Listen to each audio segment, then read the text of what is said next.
pembelajaran kita hari ini tentang kalor dan termodinamika.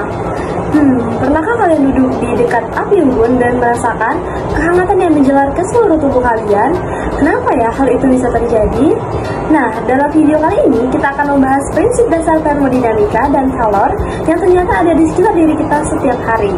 Saya dari kelompok 4 bersama dengan rekan saya akan menjelaskan materi ini agar dapat dipahami. Mari kita mulai.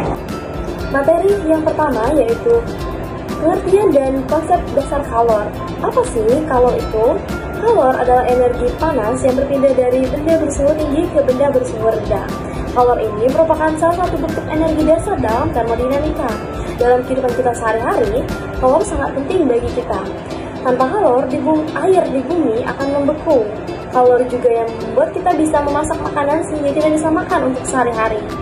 Kalau kita memanaskan air di atas kompor, energi panas dari api akan berpindah ke panci lalu ke air, sehingga suhu air akan naik dan akhirnya akan mendidih. Kalor yang diterima suatu benda bisa menyebabkan 3 hal. Yang pertama yaitu perubahan suhu, atau air dingin menjadi panas. Yang kedua yaitu perubahan wujud, atau es mencair jadi air. Dan yang terakhir yaitu pemuaian, atau besi yang ketika dipanaskan. Keren kan? Satu energi bisa menyebabkan efek yang berbeda-beda. Materi yang kedua yaitu perpindahan kalor. Kalor itu bisa berpindah dengan 3 cara. Yang pertama yaitu dengan cara konduksi. Ini terjadi saat kalor mengalir melalui benda padat tanpa perpindahan materi. Contohnya, saat sendok logam dimasukkan ke dalam secangkir kopi panas, lama-kelamaan sendok itu akan ikut panas juga. Cara yang kedua yaitu adalah konveksi. Ini terjadi melalui aliran zat cair atau gas. Misalnya, saat air dipanaskan, air bagian bawah yang dekat dengan api akan menjadi panas, lalu naik ke atas, sementara air yang dingin akan turun ke bawah. Begitu terus hingga seluruh air panas merata.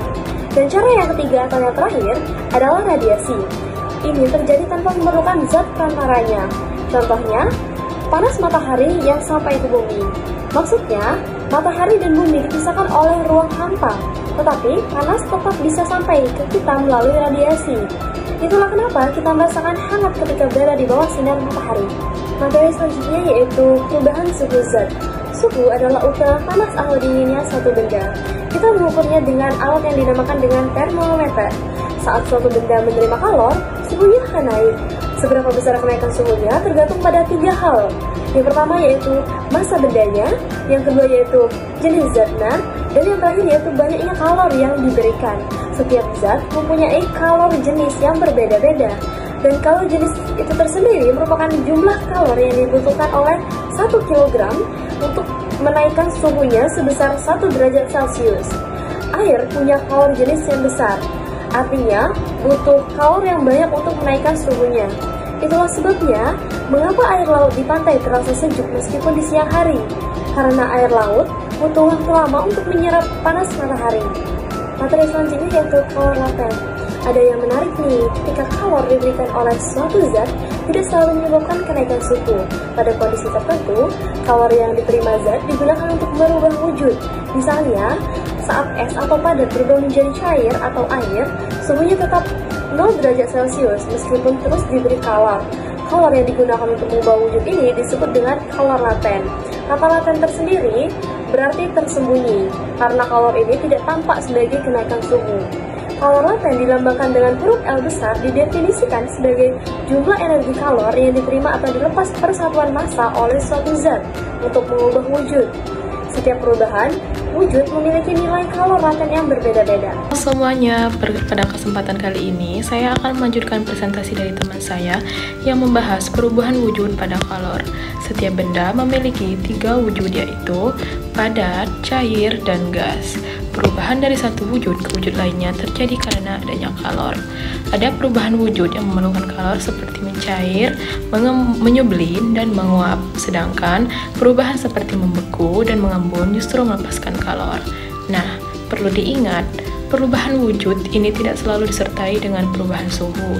Contohnya yaitu saat es mencair menjadi air, suhunya tetap 0 derajat Celcius sampai seluruh es mencair. Selanjutnya adalah pemuaian. Pemuaian adalah bertambahnya ukuran benda akibat kenaikan suhu. Ketika benda dipanaskan, molekul-molekul di dalamnya bergerak lebih cepat karena mendapatkan energi dari kalor. Nah, setiap zat memiliki kemampuan yang memuai yang berbeda-beda. Gas akan lebih cepat memuai daripada zat cair dan zat padat. Adapun zat cair lebih cepat memuai daripada zat padat. Contohnya, bisa kita lihat pada logam yang dipanaskan atau air yang mendidih dan menimbulkan tekanan. Nah, di sini kita akan membahas penerapan kalor dalam kehidupan sehari-hari. Kalor sangat bermanfaat dalam berbagai aktivitas, misalnya pada gambar yang pertama itu memasak air di atas kompor. Pada gambar yang kedua, menggunakan setrika untuk merapikan pakaian, dan gambar yang terakhir memanaskan makanan atau memasak menggunakan gas. Semua kegiatan di atas melibatkan kalor sebagai sumber energi. Selanjutnya, saya akan membahas konsep dasar dan pengertian termodinamika. Sebelum kita membahas lebih jauh tentang hukum dan proses termodinamika, kita perlu tahu dulu konsep dasarnya. Jadi, termodinamika berasal dari bahasa Yunani, di mana termos yang artinya panas dan dynamic yang artinya perubahan. Termodinamika adalah suatu ilmu yang menggambarkan usaha untuk mengubah kalor, yaitu perpindahan energi yang disebabkan perbedaan suhu menjadi energi serta sifat-sifat pendukungnya. Termodinamika berhubungan erat dengan fisika energi, yaitu panas, kerja, entropi, dan kespontanan proses. Termodinamika mempelajari hubungan antara energi, kalor, dan kerja dalam sistem fisis. Sekarang kita masuk ke 4 jenis proses utama dalam termodinamika, yaitu pertama, isotermal. Isotermal yaitu suhu berlangsung konstan sehingga tidak terjadi perubahan energi apapun. Pada proses ini, suhu sistem tetap konstan, jadi tidak ada terjadi perubahan energi dalam bentuk suhu meskipun mungkin terjadi perpindahan energi. Yang kedua yaitu isobarik. Isobarik yaitu gas yang melakukan proses termodinamika akan berada dalam tekanan tetap. Proses ini terjadi pada tekanan tetap, artinya saat kalor diberikan atau dilepaskan, tekanan sistem tidak berubah. Dan yang ketiga yaitu isohorik. Isohorik yaitu gas yang melakukan proses termodinamika akan berada dalam volume tetap, sehingga tidak melakukan usaha apapun. Dalam proses ini, volume sistem tetap, jadi tidak ada usaha yang melakukan karena tidak ada perubahan volume. Dan yang terakhir keempat yaitu adiabatik, yaitu ketika gas murni berasal dari perubahan energi internal. Proses ini terjadi tanpa perpindahan kalor sistem. Energi dalam sistem hanya berubah karena usaha yang dilakukan. Nah, keempat proses ini penting untuk menjelaskan bagaimana gas atau zat bekerja dalam sistem tertutup seperti mesin, kulkas, dan alat-alat teknik lainnya. Baik, selanjutnya yaitu hukum nol termodinamika, yang dimana menyatakan bahwa jika dua buah sistem yang terpisah berada dalam kesetimbangan termal dengan sistem yang lain, yaitu sistem yang ketiga, yang dimana maka kedua sistem tersebut juga berada dalam kesetimbangan termal. Jika temperatur benda A sama dengan benda B dan temperatur benda B sama dengan benda C, maka temperatur benda A sama dengan benda C, jadi benda A, B, dan C dapat dikatakan berada dalam keadaan kesetimbangan termal. Selanjutnya yaitu hukum satu termodinamika, yang dimana energi tidak dapat diciptakan ataupun dimusnahkan, namun dapat diubah dari suatu bentuk ke bentuk lainnya. Artinya, jumlah energi internal suatu sistem adalah tetap, namun energi tersebut dapat berubah menjadi bentuk energi lainnya seperti usaha dan panas. Sehingga hukum satu termodinamika disebut juga sebagai hukum kekalan energi, yang dimana delta U sama dengan Q kurang W. Delta U yaitu adalah perubahan total energi internal sistem, dan Q adalah jumlah kalor yang dipertukarkan antara sistem dan lingkungan, dan W adalah jumlah usaha sistem. Selanjutnya yaitu hukum dua termodinamika, yang dimana menyatakan aliran kalor. Kalor itu mengalir secara spontan dari benda yang bersuhu tinggi ke benda bersuhu rendah dan tidak mengalir secara spontan dalam arah kebalikannya. Perumusan Kelvin dijelaskan tidak ada suatu proses yang hasil akhirnya berupa pengambilan sejumlah kalor dari suatu reservoir kalor dan mengonversi seluruh kalor menjadi usaha. Dan menurut perumusan Celsius, tidak ada proses yang hasil akhirnya berupa pengambilan kalor dari suatu reservoir kalor bersuhu rendah dan pembuangan kalor dalam jumlah yang sama kepada suatu reservoir yang bersuhu tinggi. Seperti gambar yang ada di samping menjelaskan tentang berbicara kondisi alami dari alur kolor pada suatu objek dengan sistem.